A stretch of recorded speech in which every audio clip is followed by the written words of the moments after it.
ICC T20 world चॅम्पियनशिपमध्ये पुन्हा एकदा भारतीय टीमने भारताचा तिरंगा झेंडा हा फडकवलेला आहे। भारत पुन्हा चॅम्पियन झालेला आहे आणि काल अनेक रेकॉर्ड तोडत ज्या प्रकारे न्यूझीलंडचा पराभव हा भारताने केला, T20 सामन्यांच्या इतिहासामध्ये फायनलमध्ये अशा प्रकारचा स्कोअर करणं आणि समोरच्या टीमला अशा पद्धतीनं गारद करणं हा देखील एक नवीन रेकॉर्डच आहे। विशेषतः काल संजू सॅमसन असतील, अभिषेक शर्मा असतील, यांनी ज्या प्रकारे बॅटिंग केली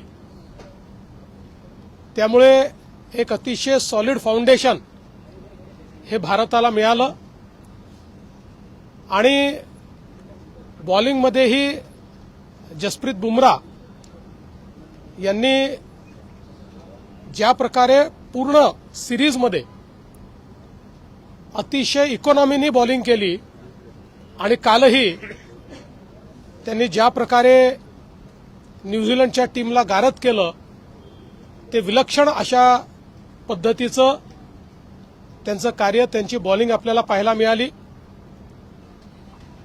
अर्थातच एकूण टीमचा परफॉर्मन्स हा अतिशय उत्तम राहिलाय। केवळ एक सामना आपण हारलो, बाकी कुठल्याच सामन्यात आपण त्या ठिकाणी पराजित झालो नाही। एक कन्व्हिन्सिंग विन आपल्या संघाने मिळवलेली आहे।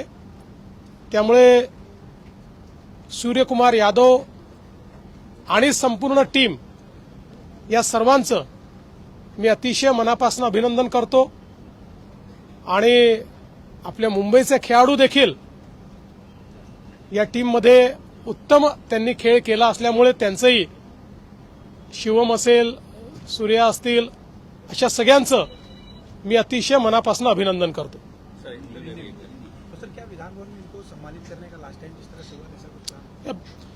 मी आज त्यांच्या अभिनंदनाचा प्रस्ताव मांडणार आहोत। आज विधानसभा आणि विधान परिषद त्यांचं अभिनंदन करेल।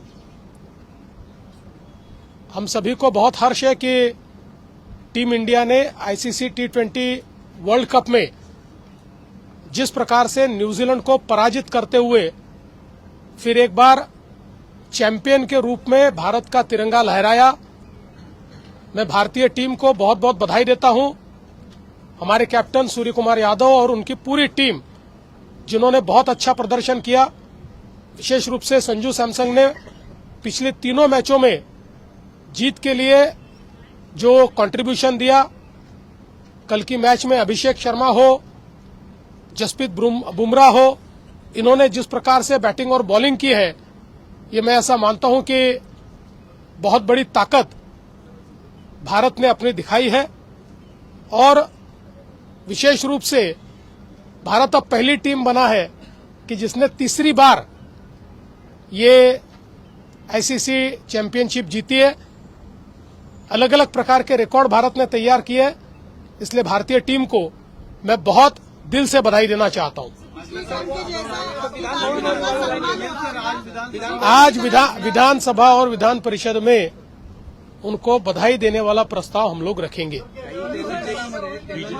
क्या ठहरो, कह रहे हैं कि ट्रम्प जो मोदी जी जो है ट्रम्प के गुलाम है, उनके इस बयान को कैसे जवाब देंगे आप? देखिए, जिनकी जिंदगी एक परिवार की गुलामी में गई, उनको देश कैसे चलाते हैं, देश कैसे सार्वभौम रखते हैं, सॉवरेन रखते हैं, इसके बारे में कोई अता पता नहीं है। आज जिस प्रकार से मोदी जी ने भारत की एनर्जी सिक्योरिटी इंश्योर की है, वरना भारत के क्या हालात होते हम सब लोग समझ सकते हैं। इसलिए मुझे लगता है मोदी जी ने दिखा दिया कि जिस समय टैरिफ वॉर हुआ, भारत झुका नहीं, भारत तनकर खड़ा रहा, भारत ने उसका सामना किया। भारत ने अलग अलग देशों से टैरिफ एग्रीमेंट्स किए, जिसके चलते टैरिफ वॉर करने वालों को भी पीछे हटना पड़ा और भारत ने अपनी ताकत दिखाई है। इसलिए परिवार की गुलामगिरी करने वालों ने इस प्रकार की बात करना ये हास्यास्पद है। इंडियाची विजयी रॅली काढली जाते कारण प्रत्येक वेळी वर्ल्ड कप जिंकतो तेव्हा विजयी रॅली काढली जाते निलांबरीबद्दल. हे सगळ्या गोष्टी एवढ्या घाई कशाला करतात, सगळ्या गोष्टी होतात. सर युद्ध सुरू आहे आणि तेलाचा साठा लुटून ठेवायला लागला. 45 दिवसांचा ऑइल साठा आहे अशी सुद्धा बातमी समोर येते. त्यामुळे काय सांगाल, काय आवाहन कराल जनतेला? मी कालही केलं, आजही करतो. केंद्र सरकार तेल, गॅस सगळ्या गोष्टीची काळजी घेते आहे. आंतरराष्ट्रीय परिस्थिती आपल्या सगळ्यांना माहिती आहे, तरीही कुठेही तुटवडा पडू नये म्हणून सर्व प्रकारच्या उपाययोजना चाललेल्या आहेत. कोणीही अफवा पसरवू नये, कोणीही अफवेवर विश्वास ठेवू नये. अफवेवर विश्वास ठेवून जर साठेकरण आपण सुरू केलं तर परिस्थिती खराब होईल. त्यातनं डिमांड आणि सप्लाय हे जे काही सूत्र आहे ते सूत्र कुठेतरी गडबडेल. आणि म्हणून माझी सर्वांना विनंती आहे, कुठल्याही अफवेवर विश्वास ठेवू नका. माध्यमांनाही विनंती आहे, नवनवीन गोष्टी ज्या कुठेही त्याचा पुरावा नाही अशा गोष्टी दाखवून लोकांमध्ये पॅनिक तयार करू नका. केंद्र सरकार या संदर्भात उचित काळजी घेत आहे. लोगों से अपील की, मीडिया से भी अपील की कि लोग अफवाह पर ध्यान न रखें. हमने देखा कि संभाजीनगर में और एक दो जगह पर पेट्रोल पंप पर लाइनें लगी थी. क्या कहना है आपका लोगों को? देखिए, मैं बहुत स्पष्ट शब्दों में कह रहा हूं कि देश में युद्ध के कारण जो परिस्थिति तैयार हुई है उसको ठीक ढंग से हैंडल करने का काम प्रधानमंत्री मोदी जी के नेतृत्व में केंद्र की सरकार कर रही है. ऐसे समय मेरी लोगों को अपील है, कोई भी अफवाहों पर विश्वास न रखे. मैं मीडिया को भी कहना चाहूंगा कि कोई पैनिक क्रिएट हो इस प्रकार की न्यूज आप न दिखाए. जब तक किसी बात की पुष्टि नहीं होती तब तक उसको न्यूज के रूप में दिखाना या उसको कंज्यूम करना, ये दोनों चीजें देश हित में नहीं है. लोग एक प्रकार से पैनिक में आकर अपने पास जब स्टॉक तैयार कर देते हैं तो डिमांड और सप्लाई की चेन ब्रेक होती है और इससे देश को तकलीफ होती है. इसलिए मुझे लगता है कि केंद्र सरकार जो निर्देश दे रही है, लगातार केंद्र सरकार हमको परिस्थिति भी बता रही है, उपाय भी बता रही है.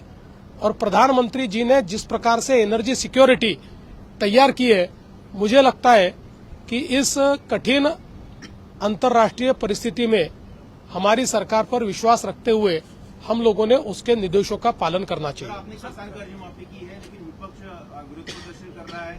मराठवाड़ा में भी आंदोलन और रैली निकाल रहा है. किसानों को कर्जमाफी की नाकाफी बता रहा हूँ, धोखा बता रहा है. असं आहे, आता त्यांना तोंड दाखवायला जागा उरलेली नाही. गिरा तो भी टांग ऊपर थी अशा पद्धतीनं विरोधकांचं चाललेलं आहे. विरोधकांच्या सोबत जनता नाही. जनतेने महानगरपालिका, नगरपालिका, जिल्हा परिषदेच्या निवडणुकीमध्ये विरोधकांना जमीन दाखवलेली आहे आणि आम्ही निवडणुका जिंकल्यानंतर कर्जमाफी केली आहे, निवडणुका जिंकण्याकरता नाही. त्यामुळे जनतेचा आमच्यावर विश्वास आहे. त्यांनी कितीही त्या ठिकाणी अशा पद्धतीनं आंदोलन केलं तरी जनता त्यांच्यासोबत नाही. सर हर्षवर्धन सपकाळ यांनी देखिए, तुमच्यावर आज एक आरोप केला आहे. ते म्हणतायत बाद एक घोषणा की है कि किसानों को कर्जमाफी का वादा पूरा किया है. विपक्ष लेकिन इसके इस मुद्दे पर फिर भी आंदोलन कर रहा है. देखिए, विपक्ष को जनता ने नकारा है. जिला पंचायत, नगरपालिका, महानगरपालिका सभी चुनाव में विपक्ष का सफाया हो चुका है और हमने चुनावी वादा करके चुनाव से पहले या चुनाव जीतने के लिए हमने कर्ज माफी नहीं की. चुनाव जीतने के बाद हमने कर्जा माफ किया है. विपक्ष के पास बोलने को अब कुछ बचा नहीं है. 7-12 कोरा झाला नाही याच्यावरही त्यांनी आक्षेप घेतला. त्यांना काय माहिती आहे? सर हर्षवर्धन सपकाळ आरोप करतायत. त्यांनी तुमच्यावर थेट आरोप केलाय. गडचिरोलीचं लोखंड काढायचं आणि विदेशातल्या कंपनीत पाठवायचं आणि विदेशातून लोखंड घ्यायचा हा घाट देवेंद्र फडणवीस यांचा शक्तीपीठ महामार्गासाठी. असं आहे की कोणी लॉजिकली काही बोललं तर माझ्या स्तराच्या माणसांनी उत्तर दिलं पाहिजे. कोणी बिनडोकपणे बोललं तर मी उत्तर दिलं तर मी पण बिनडोकच ठरेल ना.